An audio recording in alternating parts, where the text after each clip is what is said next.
Welcome back to Sudha Patruni video albums. So ఈరోజు special ఏంటో తెలుసా ఫ్రెండ్స్, మా ఇంట్లో కృష్ణాష్టమి పూజ మేము ఎలా చేసుకున్నామనేది మీతో షేర్ చేసుకుందామని ఈ వీడియో పెడుతున్నాను. మేము ప్రసాదాలు నైవేద్యాలు ఎలా సమర్పించామో, ఏ విధంగా చేసామో మీతో షేర్ చేసుకుంటున్నాను. సో ఈ వీడియో ఎండ్ వరకు చూడండి.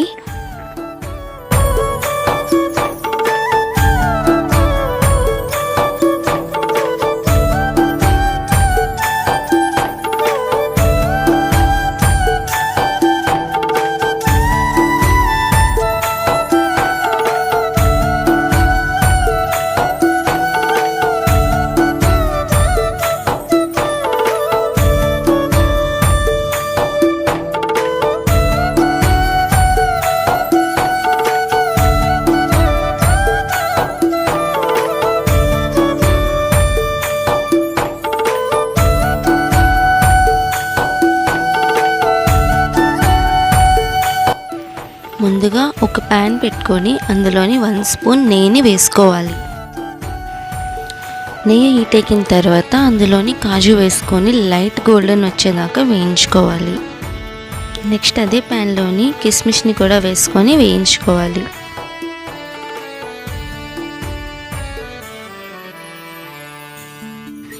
డ్రై ఫ్రూట్స్ వేయించుకున్న ప్యాన్లోకి నేను ఇక్కడ 1 కప్ అటుకుల్ని వేసి వేయించుకుంటున్నాను. ఇవి లైట్ గోల్డెన్ కలర్ వచ్చేదాకా మనం ఫ్రై చేసుకోవాలి. ఎక్కువ ఫ్రై చేయకూడదు, అలాగని నార్మల్గా కూడా తీయకూడదు. లైట్ గోల్డెన్ వచ్చే వరకు ఫ్రై చేసుకోవాలి. ఇలా వచ్చే వరకు ఫ్రై చేసుకోవాలి. ఇప్పుడు పొయ్యి మీద నేను 1 లీటర్ పాలని తీసుకున్నాను. అంటే ఒక ప్యాకెట్ పాలని తీసుకొని స్టవ్ మీద పెట్టుకున్నాను. మిల్క్ బాయిల్ అయిపోయింది కదా, ఇప్పుడు ఇందులోకి నేను ముందుగానే ఫ్రై చేసి పెట్టుకున్న అటుకుల్ని వేసేసుకుంటున్నాను.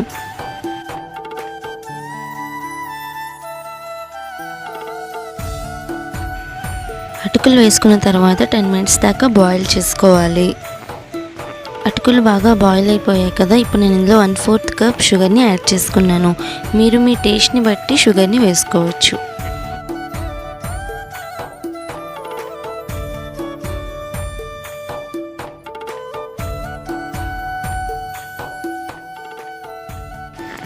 కీర్ బాగా బాయిల్ అయిపోయింది కదా, ఇప్పుడు నేను ఇందులోకి ముందుగానే ఫ్రై చేసి పెట్టుకుని డ్రై ఫ్రూట్స్ని యాడ్ చేసుకుంటున్నాను. నేను కొన్ని బాదం, పిస్తా, అలాగే పంకిన్ సీడ్స్ని కూడా ఇందులో యాడ్ చేసుకుంటున్నాను. కృష్ణుడికి ప్రీతికరమైన అటుకులతో చేసిన కీర్ ఎంత ఈజీగా రెడీ అయిందో చూసారు కదా.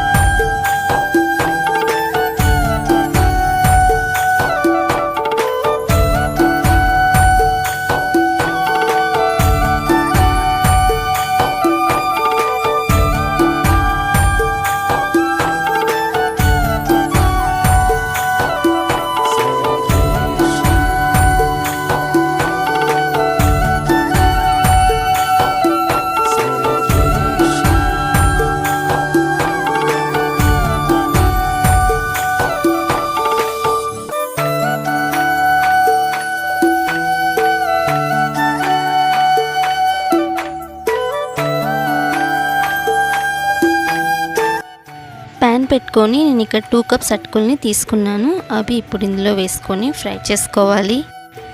లైట్ గోల్డెన్ కలర్ వచ్చేదాకా మనం అటుకుల్ని ఫ్రై చేసుకోవాలి.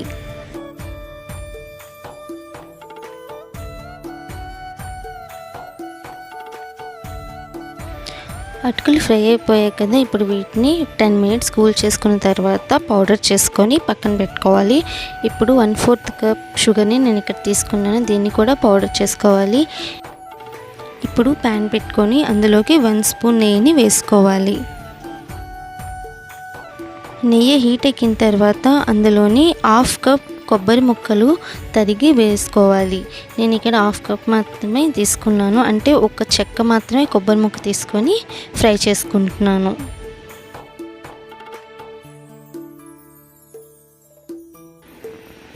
వీటిని ఇలా లైట్ గోల్డెన్ కలర్ వచ్చేదాకా ఫ్రై చేసుకొని తీసేసుకోవాలి.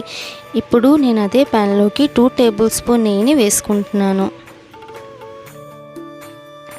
నెయ్యి హీట్ ఎక్కింది కదా, ఇప్పుడు నేను ఇందులోని చిన్నగా తరిగి పెట్టుకున్న కాజుని అలాగే కిస్మిస్ని వేసుకొని ఫ్రై చేసుకుంటున్నాను.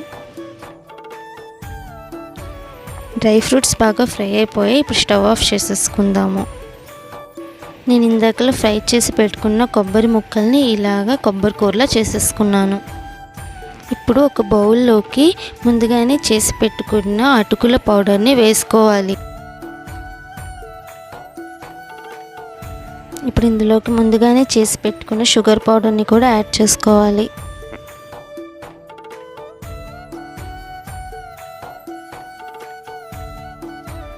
అలాగే కొబ్బరి కూరని కూడా ఇందులో యాడ్ చేసేసుకోవాలి.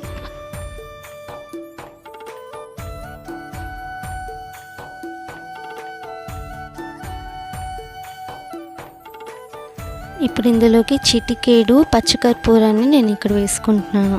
మీరు కావాలంటే దీన్ని స్కిప్ చేసుకోవచ్చు, కావాలంటే ఇలాచీ పౌడర్ని కూడా యాడ్ చేసుకోవచ్చు.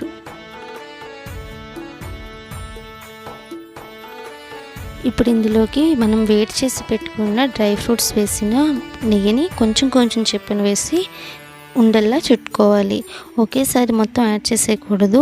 ముందు డ్రై ఫ్రూట్స్ని వేసి దాని తర్వాత కొంచెం కొంచెం చొప్పున నెయ్యిని వేసి మనం బాగా కలుపుకొని ఉండలు ప్రిపేర్ చేసుకోవాలి.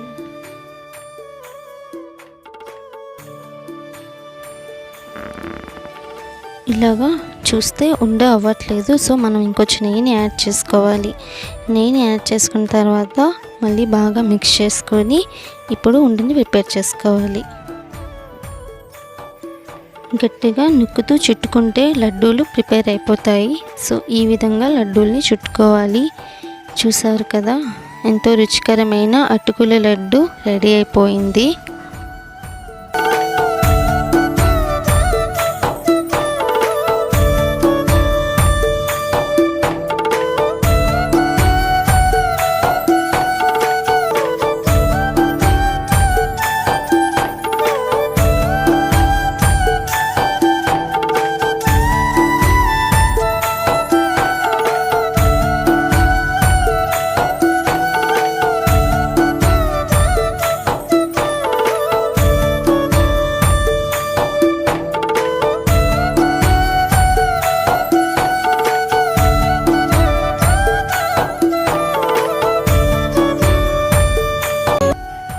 చూసారు కదా ఫ్రెండ్స్, జన్మాష్టమి పూజ మేము మా ఇంట్లో ఎలా సెలబ్రేట్ చేసుకున్నామో, శ్రీకృష్ణుడికి ఎంతో ఇష్టమైన అటుకులతో చేసిన పాయసం అలాగే అటుకులతో చేసిన లడ్డూని ఎలా సమర్పించామో.